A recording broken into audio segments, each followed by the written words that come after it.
My channel Math Champ. So in this video what we're gonna do is just a rapid revision, ultra rapid revision of breast topic from the surgery. Okay, so let's just start. See, breast lies on the pectoralis major muscle. In front of pectoralis major muscle, okay, anteriorly there is retromammary fat. Okay, now this pectoralis major muscle, between pectoralis major muscle and retromammary fat there is retromammary space. Okay, now remember, in front of or anteriorly to the retromammary fat, obviously there will be mammary glands, and mammary glands give rise to lactiferous duct. Okay, lactiferous duct combined with the sebaceous gland ducts and they open into the nipple anteriorly. Okay, now remember, there is a ligament of Cooper or suspensory ligament which helps breast to stay in its normal position and also helps in the shaping of the breast. Okay, so now what we're gonna do is we're gonna start with most common situations or facts, okay, regarding to the breast. So I have tried to sum up the all the most common conditions in one single slide. Okay, so remember, let's start it. Most common in cancer breast. Okay, so remember, most common route of the spread of the cancer breast, it is lymphatic route. Okay, most common site of the metastasis is bone. Even brain is involved, but bone is most common one. Okay, in both of this, metastasis is spread via Battson's plexus. Okay, which plexus? Batson plexus. Okay, now remember, the most common bone involved is lumbar vertebra. Okay, and in bone we will see osteolytic secondaries more than osteoblastic secondaries. Now, what is the most common cause of death in breast cancer? That is malignant pleural effusion. Okay, what is the most common presentation?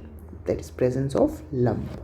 The most common breast cancer in pregnancy, that is invasive ductal carcinoma. Most common malignant tumor, that is inflammatory breast cancer. See, remember, do not confuse.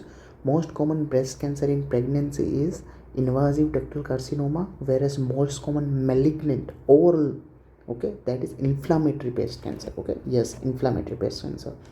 Which is the most common cancer in the low socioeconomic status female? Squamous cell carcinoma.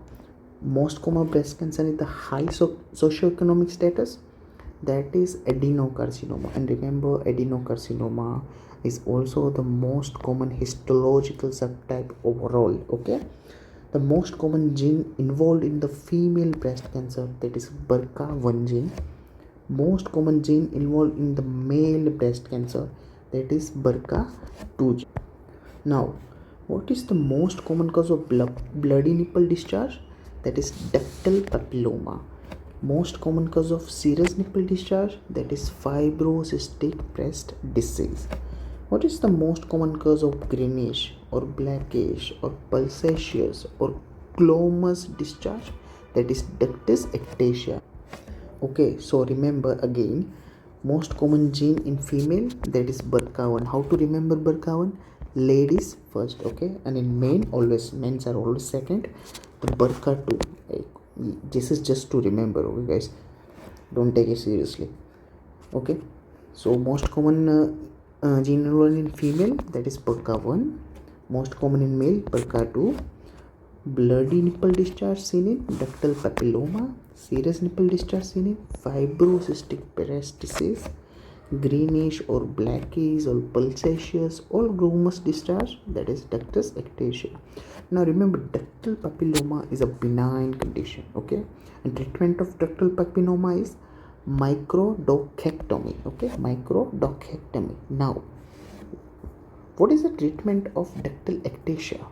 Treatment of ductal ectasia, it is Hadfield's operation, a operation in which we will take conical excision of, what we'll do, we'll simply do conical excision of involved duct. Okay, so now we're gonna have a look at the different type of breast cancers. Okay, so we'll start with ductal carcinoma in situ, DCIS. Remember, it is cancer of milk ejecting duct of the breast. Okay, obviously it is a malignant cancer.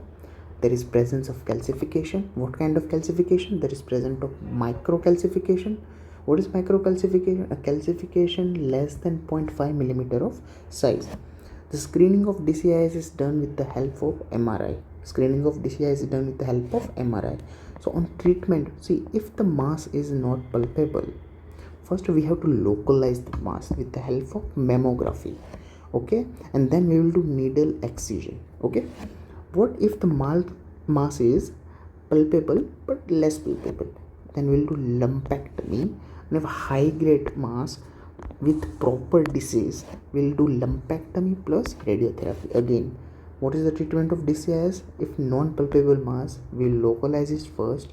Mammography we will do for localization. I will do needle excision. Okay, and if it is low grade palpable, we will do lumpectomy. If it is high grade palpable, we will do proper disease.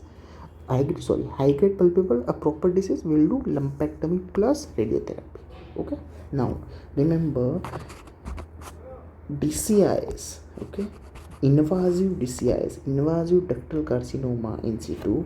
It is the most common histological subtype of breast cancer. Okay, so again, which is the most common histological subtype of the breast cancer? That is invasive ductal carcinoma. Now again, the second type, lobular carcinoma in situ, LCIS, lobular carcinoma in situ. Okay, what is it? It is a cancer of mammary gland lobe. What is it? It is cancer of mammary gland lobe. Okay, it arises from terminal duct lobular unit. Where? Terminal duct lobular unit. See here, you can see, I hope you can see. Wait, just give me a second. See, this is the terminal duct. Okay, terminal duct, and this is the lobular unit of that particular terminal duct. Okay, so it arises from terminal duct lobular unit. What is the hallmark of the LCIS? Hallmark of the LCIS is Indian file pattern. Indian file pattern. Okay, this is not country India, it is the native tribe. When Christopher Columbus was trying to reach India, and he accidentally reached America, so this Indian file pattern is Native American people, the way of their form these lines. You see this all. Okay, so this kind of appearance we will see in the histopathological examination, that is Indian file appearance. Okay, now next we will give chemotherapy to this patient. Okay, we'll treat it with chemotherapy, that is tamoxifen and raloxifene. Now remember, for prophylaxis we'll do bilateral mastectomy. Okay, the prophylaxis of LCIS will do bilateral mastectomy. Okay, so it means we'll remove both the breast. Now see, remember, there are certain terms when I see people often get confused during examination, so just have a quick look on it. Okay, see, lumpectomy simply means a removal of a lump only. Okay, see, lumpectomy is removal of the lump only. What is simple mastectomy? You might have heard it. Okay, you might have read it somewhere. What is simple mastectomy? See, simple mastectomy, it is a removal of the whole breast except lymph nodes. Okay, you'll remove all the breast but except lymph nodes. Except okay. Now, what is radial mastectomy? What is radical mastectomy? Sorry. Okay, radical mastectomy, it is removal of the whole breast plus all associated lymph node, axillary, mammillary, whichever lymph nodes involved. Okay, plus we'll do chest wall muscle removal. Okay, which muscle? P major, pectoralis major. Okay, again, radical mastectomy, removal of all breast plus all associated lymph node plus chest wall muscles, which pectoralis major muscle. Okay, now what is modified radical mastectomy? Modified radical mastectomy, which is a little modified from the radical mastectomy. See, in radical mastectomy we will removing the chest wall muscle also, P major. Here we will not remove the pectoralis major muscle. That's it. So in modified radical mastectomy, what we'll do, we'll just remove the breast plus lymph nodes. Okay, remove the breast plus lymph nodes. Okay, that's it. So remember, lumpectomy, only lump is removed. Simple mastectomy, remove all breast but we will not remove lymph nodes. Radical mastectomy, everything we will remove. We'll remove breast, we'll remove all associated lymph nodes, and chest wall muscle, especially pectoralis major. In modified, we will not remove pectoralis major, we'll only remove breast and associated lymph node. See, there are certain nipple findings, okay, in association with breast cancer. See, number one picture, left side upper, it is retracted nipple seen in carcinoma of breast. The middle one, it is deviated nipple, which is also seen in carcinoma of breast. Number three, ulcerated nipple, you can see carcinoma of breast. Okay, so again, see, this nipple is retracted, okay, inward. This is deviated from the normal position. Okay, you can see obviously this ulcer. Okay, this is all ulcer, right? Now the lower left side image, it is dimpling. Okay, it's like breast is having a dimple. Okay, right side lower, it is showing dimpling plus puckering is, there is a fold formation over here with a dimple. Can you see? Wait, see now, this is a fold, it is forming a fold, this dimple is forming folds. Okay, that is known as puckering. So dimpling and puckering, it is due to involvement of ligament of Cooper. Okay, ligament of Cooper. Now the left side lower image, okay, left side lower image, which mildly looks like a santra, okay, orange. Okay, that is a pude orange appearance. What is it? Pude orange appearance. Remember, pude orange appearance is the most specific sign of a breast cancer. It is the most specific sign of a breast cancer. Why is it appearing like this? Remember, there is cutaneous edema by lymphatic cell permeation. Okay, what is that? There is cutaneous edema by lymphatic cell permeation. Here in the right side lower image, you can appreciate these are multiple nodules present, right, with ulcerations. Okay, so these multiple nodules with ulceration, what is it? These are multiple nodules with ulceration. It is due to involvement of the breast skin and chest wall both. Okay, so multiple nodules and ulceration, it is due to involvement of breast skin and the chest wall. Okay, and this particular appearance is known as cancer and cuirass. Cancer and cuirass. Okay, so all of them combined in one single slide. We start with retracted nipple, then there is deviated nipple, then there is ulcerated nipple, we have dimpling, we have puckering plus dimpling, we have pude orange, and we have cancer and cuirass. Okay, all of this 5, 6, 7 images, okay, are having association with breast cancer. Now we know that person is, now we are suspecting the breast cancer, right? So what is the first investigation it is done in a suspected case of the carcinoma breast? Okay, what is the first investigation done in suspected case of carcinoma breast? That is mammography. What is it? It is mammography.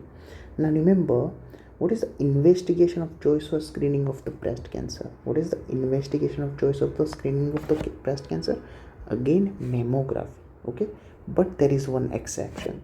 What is the first investigation in female less than 35 years of age having a lump? Okay, female less than 35 years of age having lump, the investigation of choice here is ultrasonography. What is it? It is USG. Why? Because young female, they have dense and granular breast. What breast they have? What kind of breast they have? Dense and granular breast. So that breast is least sensitive, having less sensitivity for mammography. That's why what we're gonna do, we're going to do sonography. Okay, so what we're gonna check on sonography, mammography now. Okay, what we're gonna check on mammography, that is calcification. What we're gonna check? Okay, see, calcification either is going to be macro calcification or micro calcification. Okay, what is macro calcification? Calcification more than 0.5 millimeter in size, that is macro calcification.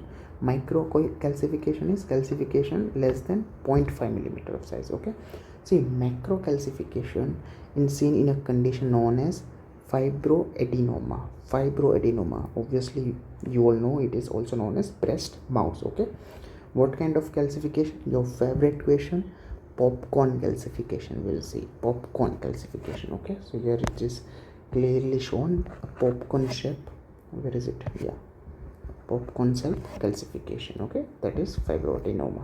Okay, now On the right side, which is microcalcification less than 0.5 millimeter, that is suggestive of cancer of breast. Okay, breast cancer. Now remember one thing, okay, micro में it is malignant.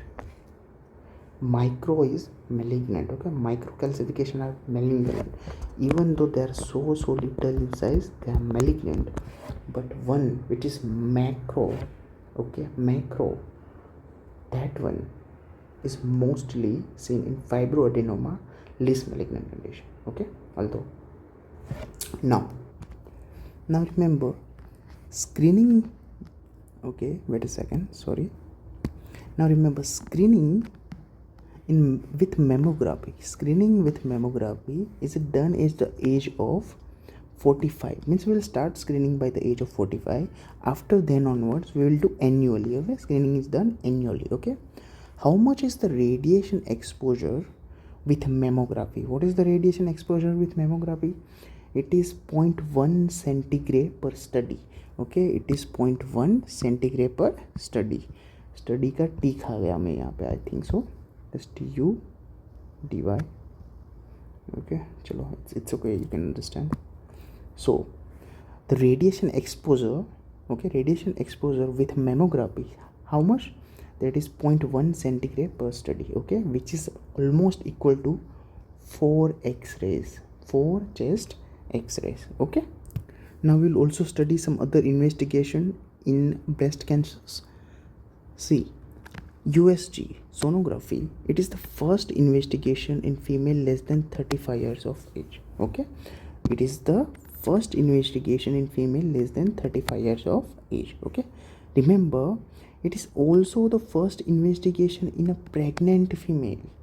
Okay, it is also the first investigation in a pregnant female who is having breast cancer. Okay, now remember it is regardless of age, because in pregnancy nowadays we try to avoid the radiation, excessive radiation stuff. Okay, but in pregnancy also the investigation of choice is going to be biopsy. Remember, investigation of choice in breast cancer overall it's most commonly biopsy. Okay, now what is the investigation of choice in screening in high risk female, or investigation of choice in implant complications, or investigation of choice to differential diagnose between scar and benign lesions? Okay, again, what is the investigation of choice in high risk female for screening? Okay, or if they ask you implant related complication in breast cancer, or they ask you want to differentiate between scar and benign lesion in the breast, that investigation is MRI. Okay, now you all know investigation of choice in recurrence we mostly PET scan, and even in metastasis we use PET scan. Okay, bone metastasis is an exception, which is obviously we use bone scan.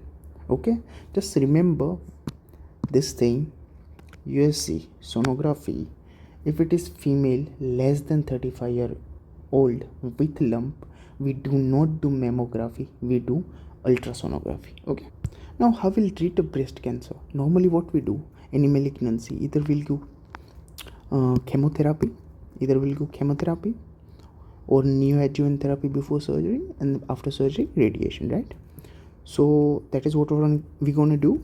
See, what is neoadjuvant chemotherapy? See, people doesn't know mostly, but this is chemotherapy before the main primary treatment. Okay, for example, a person is gonna go for a breast surgery, minor or major. Okay, so before the surgery, the size of breast tumor, size of the tumor cells are we gonna reduce those size. Okay, so that is why we give this chemotherapy, neoadjuvant chemotherapy.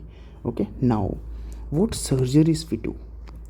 Okay, in breast cancer we do two type of surgery. One is breast conservative surgeries. What? Breast conservative surgery. And one is whole breast removal surgery. Whenever you remove the whole breast, it is known as mastectomy. Okay, so one we will do mastectomy. Now second one is breast conservative surgery. See, breast conservative surgery mostly we use when we want to conserve the breast, So there are three type of breast conservative surgery. Now number one is lumpectomy. What is it? Lumpectomy. We will do just removal of a small lump, okay, that is lumpectomy. The second one is wide local excision. Wide local excision. See, we will take a safety margin of 1 centimeter of the wide local excision.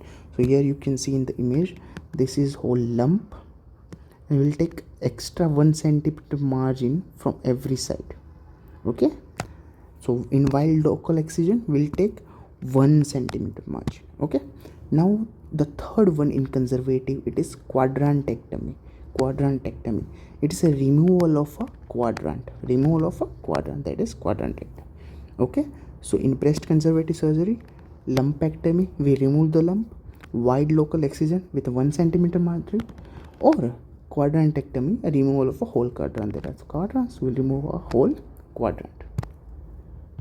Now remember one thing, radiotherapy is always given after a breast conservative surgery, right? For prophylaxis, obviously, okay. So if anyone is having contraindication for radiotherapy, then breast conservative surgery also is contraindicated, and this contraindicated I have not included over here because that will fail. It's gonna take a little more time, and we just want to do a rapid revision session over here, okay. After a surgery, okay, for the cosmetic repair, what we'll do breast reconstruction, okay, breast reconstruction. So what we'll do for the reconstruction, either we will use autogenous flap, okay, or alloplastic reconstruction, okay. See, in autogenous flaps we will use patient's own tissue. So most commonly used two flaps, okay, out of which overall most common used flap is tram flap. Tram flap stands for transverse rectus abdominis muscle free flap. Transverse rectus abdominis muscle flap. So what we will do over here is, we have a rectus abdominis muscle over here, okay, in abdomen, okay. So what we will do, we'll take the skin of this region, we'll take the fat of this region, plus we'll take the muscle rectus abdominis, and we'll also take the blood vessel. So we'll take skin, fat, muscle and blood vessel, all of this for structure, okay. And this flap is most commonly used flap, but there is a problem, okay. It has a high risk of developing herniation, okay, herniation. So the other flap which we can use, that is DIP flap. What flap? DIP flap. DIEP. And DIEP stands for deep inferior epigastric perforator flaps. Deep inferior epigastric perforator flaps. By epigastric perforator we mean is epigastric artery and epigastric vein. Now remember, in DIEP flap we will spare the muscle. We do not use the muscle, we just use fat, skin and perforators, okay. Remember, it is the best flap, okay, it is the best flap, okay. There is no history of herniation, okay. There is no hernia, in this flap, okay. But the problem is, this one is really painful, okay. There is no hernia, but it is painful. So most commonly used flap, tram flap, but the best flap, DIEP flap, okay. Now second thing what we can use is alloplastic reconstructions, okay. Mostly for that we will use silicone implants. What we will use? Silicone implants. Either we will use silicone implant with silicone gel, or silicone implants containing water or normal saline, okay. And sometimes we combine both of these also for better cosmetic repairs. That's it, okay, nothing more than that. Now we'll do two conditions in one slide, okay. So number one, see, this is phylloid tumor, okay, phylloid tumor, which is also known as serocystic disease of Brody. Phylloid tumor or serocystic disease of Brody, also known as cystosarcoma phylloides, okay, cystosarcoma phylloides. What does phylloid mean? It is phylloid here, it is phylloid here. Phylloid means a leaf-like structure. You can see this breast tumor. gives a leaf-like structure. Okay, this mammograph, see this, it's giving this leaf-like structure. Okay, that is why it is known as phylloid. Phylloid means leaf-like. Okay, the spread of phylloid tumor, it has a hematogenous spread. See, most commonly I told you in breast cancer it is lymphatic spread, but over here it is hematogenous spread. Okay, see, most common metastasis in the breast cancer is which one? That is bone metastasis, but over here most common mets is lungs. Okay, most common mets is lung. Investigation of choice, okay, that is biopsy. Now remember, for treatment of the benign phyllodes, we'll do what? Wide lump excision, WLX, I have written in short, that is wide lump excision. But if it is a malignant phyllodes tumor, we'll do simple mastectomy. We have to remove the whole breast. Now some of you might be thinking, sir, why don't we do modified radical mastectomy? Remember, phylloid tumor, they do not involve nipple or breast, lymph node, nipple and outer skins. Okay, so they do not involve lymph nodes. Okay, in MRM what we do, we do take lymph nodes. Okay, so we do not use MRM in phylloid tumor. So again, just for the revision sake, phylloid tumors, also known as serous cystic disease of Brody, there is cystocarcinoma phylloides, third name, leaf-like hematogenous spread, most common mets to the lungs. Investigation of choice is biopsy. For benign one, we will do wide local excision. Malignant, simple mastectomy. Okay, now we'll study about breast abscess. The picture image you can see, it is of a breast abscess. What is the most common cause of breast abscess? The most common cause of breast abscess, that is Staph aureus. Okay, Staph aureus. It is most commonly seen in what?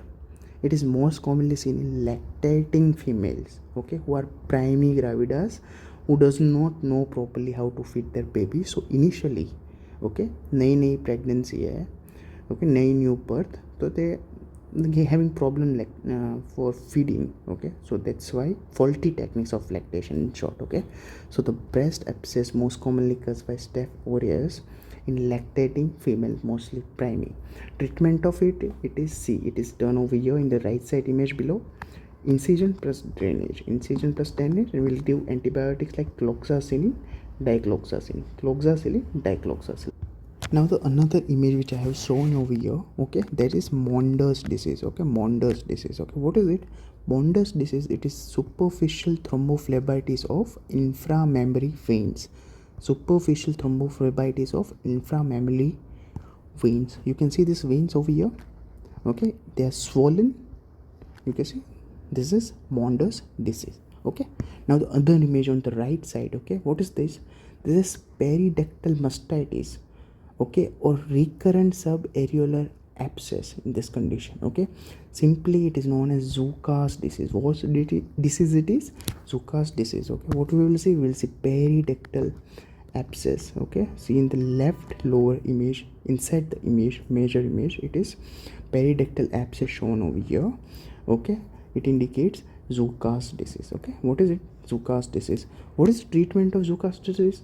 Obviously we'll do incision and drainage and antibiotic. Even the Monday for the same. Okay, we'll treat the cause over here. Okay, now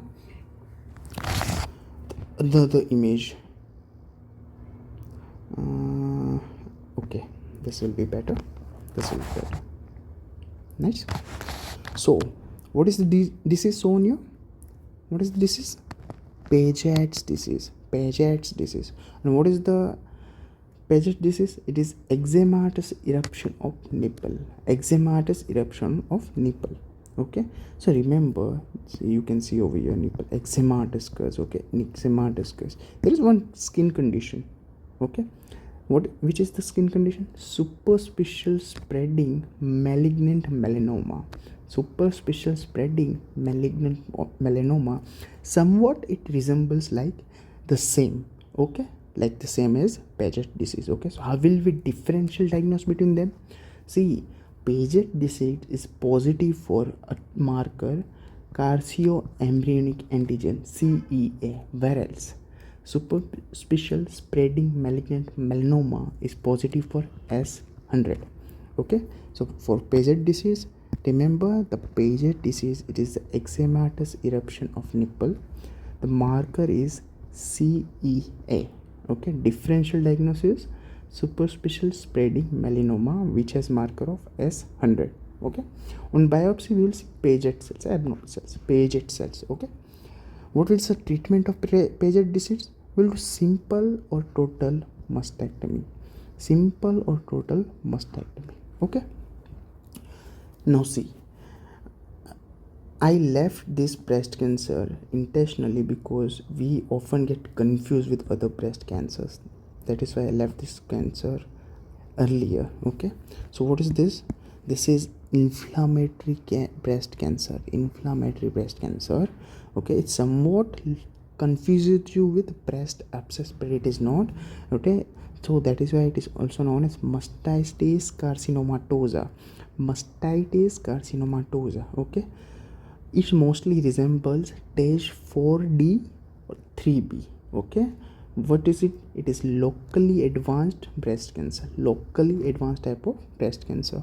Remember, there is more than 33% of the breast tissue are having inflammatory change. More than 33% of the breast tissues. Okay, it is the most common malignant tumor of the breast. It is the most common malignant tumor of the breast. Okay, and it has overall the most, I'm really sorry, it is the most malignant tumor of the breast. It is the most malignant tumor of the breast, and it is having overall worse prognosis. Again, diagnosis is done with biopsy. How will we treat it? Like same I told you how we'll treat the malignant condition. We'll give neoadjuvant therapy. So neoadjuvant chemo, MRM, modified radical mastectomy, and radiotherapy. Okay, that's it. Now at last, just 1 minute, not more than that. Okay, which is the most important prognostic factor in any malignancy? Most important prognostic factor in any malignancy, it is TNM staging. What is it? It is TNM staging. Okay, except two tumors. One is Wilms tumor and another one is soft tissue sarcoma. For Wilms tumor, the most important prognostic factor, it is histology. And for the soft tissue sarcoma, it is tumor grading. Okay, it is tumor grading. These two are exception, or else rest all malignancy, the best prognostic factor is staging. Okay, the same in breast cancer also, most important prognostic factor, TNM staging. Again, TNM staging. But if they ask you what is the single most important prognostic factor, single most important prognostic factor for the breast cancer is axillary lymph node status. Okay, and what is the most important prognostic factor for the breast cancer metastasis? That is hormone receptor status. Now last two things I forgot to add, so I just wrote them. Okay, number one is molecular classification of the breast cancer, also known as luminal criteria for dividing breast cancer. These are luminal A, luminal B, basal cell, and HER2 gene criteria. Okay, so luminal A type, luminal B type, basal cell carcinoma type, and HER2 new type. Okay, so in luminal A type of molecular classification, this type of cancer, they are positive for estrogen receptor, positive for progesterone receptor, they are negative for HER2. Okay, HER2 gene. Okay, so see, there are two positive, estrogen receptor positive, progesterone receptor positive, negative for HER2. So that's why they are known as double positive. Okay, double positive. Luminal B type, they are estrogen receptor positive, progesterone receptor positive, HER2 positive, all three positive. Okay, so they are known as triple positive type. The basal cell carcinoma type, they are estrogen negative, progesterone negative, HER2 negative, all three negative. So they are known as triple negative. What? Triple negative. Now HER2 type. Okay, HER2 new type. HER2 new type, there is estrogen negativity, progesterone negativity, HER2 new positivity. Okay, so remember, these are the molecular classification of the cancer of breast or luminal criteria. Okay, you have to remember because question do come out of this. Out of these 4 types, okay, HER2 new type positivity has worst prognosis and luminal A type has best prognosis. Okay, just simple, if you don't know, if you want to remember, just simple remember there are 2 positive first, all 3 positive, all 3 negative. Okay, so it's a luminal A, B and basal cell carcinoma. HER2 new estrogen progesterone negative, HER2 new positivity. Okay, now surely the last thing is sentinel lymph nodes. Okay, sentinel lymph node study. What are sentinel lymph nodes? These are the first lymph nodes which are receiving lymph directly from the tumor cell. Okay, tumor cells or tumor itself. So how to detect the lymph nodes? Okay, when we detect these lymph nodes, we can either palpate them. Okay, and if we cannot palpate, we have to use certain techniques to find them out. Okay, so what are the techniques? These are blue dye technique and radioactive colloid technique. In blue dye technique, we will inject 1% lymphazurin. Okay, 1% lymphazurin, or we can inject isosulfan blue. Okay, isosulfan blue. So in blue dye we will use 1% lymphazurin or isosulfan blue. Radioactive color technique, we will inject what? Technetium 99 sulfur. Technetium 99 sulfur. Okay, so here we are done with the breast cancer rapid revision video. We cannot